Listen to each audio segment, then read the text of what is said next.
এক অকথিত কাহিনী। শতিকাৰ পিছত শতিকা ধৰি নীৰৱে থিয় হৈ থকা নিৰ্জীৱ শিলবোৰ যিয়ে আজিও গাই আছে প্ৰেম, আধ্যাত্মিকতা আৰু এক হেৰাই যোৱা সাম্ৰাজ্যৰ জয়গান। কামৰূপ জিলাৰ বাইহাটা চাৰিআলিৰ পৰা মাত্ৰ 3 কিলোমিটাৰ আঁতৰত অৱস্থিত এখন পাহাৰ, দেৱনাগৰী পাহাৰ। এই পাহাৰৰ বুকুতেই সগৌৰৱে থিয় হৈ আছে অসমৰ এটা অন্যতম উল্লেখযোগ্য পৰ্যটন কেন্দ্ৰ মদন কামদেৱ দেৱালয়। সুন্দৰ নৈসৰ্গিক শোভাৰে ভৰপূৰ এই দেৱালয়ৰ চৌদিশে সিঁচৰিত হৈ আছে অসংখ্য প্ৰাচীন শৈল স্থাপত্য আৰু ভাস্কৰ্যৰ ভগ্নাৱশেষ। কিন্তু এই মন্দিৰৰ আটাইতকৈ ডাঙৰ বৈশিষ্ট্য কি জানেনে?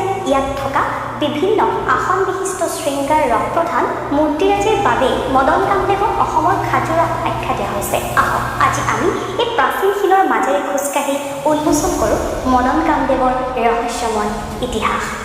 সময়ৰ সোঁতত এখন বিশাল দেৱালয় কেনেকৈ হাবি বননিৰ মাজত হেৰাই যাব পাৰে সেয়া সঁচাকৈ আচৰিত। বহু শতিকা ধৰি হাবি জংঘলৰ মাজত লুকাই থকাৰ পাছত 20 শতিকাতহে মদন কামদেৱ দেৱালয় পুনৰ আৱিষ্কৃত হয়। প্ৰথম অৱস্থাত মূল শৈল নিৰ্মিত মন্দিৰটোৰ ভগ্নাৱশেষ চালি এখন দি এজন পূজাৰীয়ে পূজা উপাসনা আৰম্ভ কৰিছিল। পাছত অসম চৰকাৰৰ পুৰাতত্ত্ব বিভাগে এই দেৱালখন নিজৰ অধীনলৈ আনে আৰু ইয়াক সংৰক্ষিত বুলি ঘোষণা কৰে। ইয়াৰ পাছতেই আৰম্ভ হয় ইতিহাসৰ নৱজাগৰণ। অসম চৰকাৰে প্ৰত্নতাত্ত্বিক বিভাগৰ সহযোগত 1977 চনত প্ৰথমবাৰৰ বাবে আৰু 1982 চনত দ্বিতীয়বাৰৰ বাবে ইয়াৰ খনন কাৰ্য চলে। আৰু এই খননৰ ফলতে পোহৰলৈ আহে অসংখ্য শিলৰ মূৰ্তি আৰু 20টাতকৈও অধিক গাঁথনি।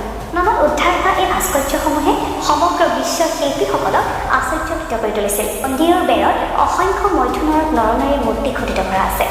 চৌপাশে সিঁচৰিত হৈ আছে বহুতো ভগ্নপ্ৰায় শৈল ভাস্কৰ্য, লগতে পোৰামাটিৰ ভাস্কৰ্যও দেখিবলৈ পোৱা যায়। যুদ্ধৰত সিংহ, সংগমৰত পশু, স্বল্পবাসনা নাৰী আৰু বৃষভৰ মূৰ্তি প্ৰধান।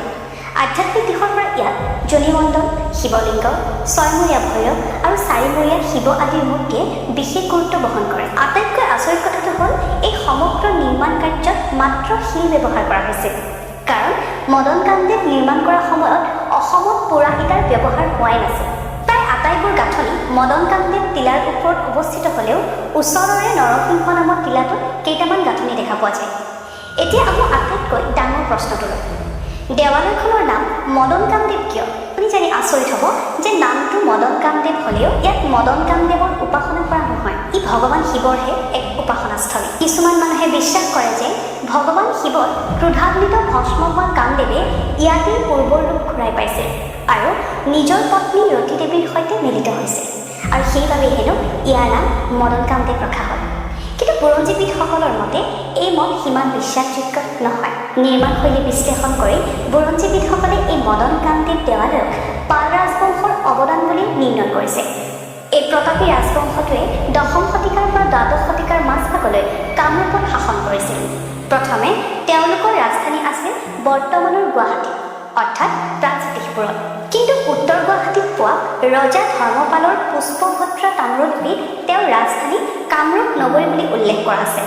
ইয়াৰ পৰা অনুমান কৰা হয় যে তেওঁ ৰাজধানী প্ৰাগজ্যোতিষপুৰৰ পৰা কামৰূপ নগৰীলৈ স্থানান্তৰ হৈছিল। মদন কামদেৱৰ পৰা উত্তৰ গুৱাহাটীলৈ দূৰত্বৰ মাথো 10 কিলোমিটাৰ হোৱালৈ চাই এই দেৱালয় সেই বিশাল কামৰূপ নগৰীৰে এটা অংশ আছিল বুলি বিশ্বাস কৰা হয়। মদন কামদেৱৰ মূল উপাস্য দেৱতা হৈছে শিৱ পাৰ্বতীৰ যুগল মূৰ্তি। অতি প্ৰাচীন কালৰে পৰা অসমত শৈৱ ধৰ্মৰ যি সুঁতি নিৰৱচ্ছিন্নভাৱে চলি আহিছে ই তাৰে এক উৎকৃষ্ট নিদৰ্শন। শিৱ একক ৰূপ আৰু শিৱ পাৰ্বতীৰ যুগল ৰূপ এই দুটা ৰূপত উপাসনা কৰা হয়। এই যুগ্ম শিৱ পাৰ্বতী হৈছে শৈৱ আৰু শাক্তৰ এক সমন্বিত ৰূপ, যি পুৰুষ আৰু প্ৰকৃতিৰ দৰে এক পূৰ্ণ সত্তা। কালিকা পুৰাণৰ মতে নৰকে কামাখ্যাক দেৱী পূজা প্ৰৱৰ্তন কৰাৰ আগেয়ে কামৰূপৰ অধিবাসীসকলৰ উপাস্য দেৱতা আছিল শিৱ। নৰকত দিনত শক্তি বাঢ়ে গা কৰি উঠিলেও শৈৱ ধৰ্মৰ প্ৰভাৱ কমি যোৱা নাছিল। পৰৱৰ্তী বৰ্মন, শালস্তম্ভ আৰু পাল আদি ৰাজবংশ শৈৱপন্থী আছিল। বনমাল বৰ্মন আৰু ইন্দ্ৰপাল আদি ৰজাই তাম্ৰলিপিত নিজৰ ইষ্ট দেৱতাক কামেশ্বৰ, মহাগৌৰী বুলি উল্লেখ কৰিছে। কিন্তু সময়ৰ লগে লগে পৰিৱৰ্তন আহিল। পাল ৰজাসকলে শক্তিবাদৰো পৃষ্ঠপোষকতা কৰিছিল, যাৰ ফলত ৰজাঘৰীয়া পৃষ্ঠপোষকতাত লাহে লাহে অসমৰ শক্তিবাদৰ প্ৰভাৱ বাঢ়িবলৈ ধৰিলে আৰু শৈৱ শক্তিৰ যুগ্ম উপাসনা ক্ৰমশ নাইকিয়া হৈ আহিল। পৰিৱৰ্তিত উপাসনা পদ্ধতিৰ বাবে হয়তো কামাখ্যা বা হয়গ্ৰীৱ মন্দিৰে পৰৱৰ্তী কালত কোচ আৰু আহোম শাসকৰ পৃষ্ঠপোষকতা পোৱাৰ দৰে মদন কামদেৱে কোনো ৰাজকীয় পৃষ্ঠপোষকতা নাপালে, যাৰ ফলশ্ৰুতি কালক্ৰমত এদিন নিৰ্দয় হাবি বননিয়ে সমগ্ৰ অঞ্চলটো ঢাকি ধৰিলে। কিন্তু আজি শতিকাৰ অন্ধকাৰ ফালি মদন কামদেৱ পুনৰ উজ্বলি উঠিছে। ই কেৱল শিলৰ ভগ্নাৱশেষ নহয়, ই আমাৰ গৌৰৱময় ইতিহাস আৰু আধ্যাত্মিক দৰ্শকৰ এক জীৱন্ত সাক্ষী। ভিডিঅ'টো চাই কেনেকুৱা পালে আমাক কমেণ্টত নিশ্চয় জনাব। অসমৰ এই অমূল্য ইতিহাসক বিশ্ব দৰবাৰত প্ৰতিষ্ঠা কৰিবলৈ ভিডিঅ'টো শ্বেয়াৰ কৰক আৰু এনেকুৱা তথ্য সমৃদ্ধ কণ্টেণ্টৰ বাবে আমাৰ চেনেলটো ছাবস্ক্ৰাইব কৰিবলৈ নাপাহৰিব। ধন্যবাদ। জয় আই অসম।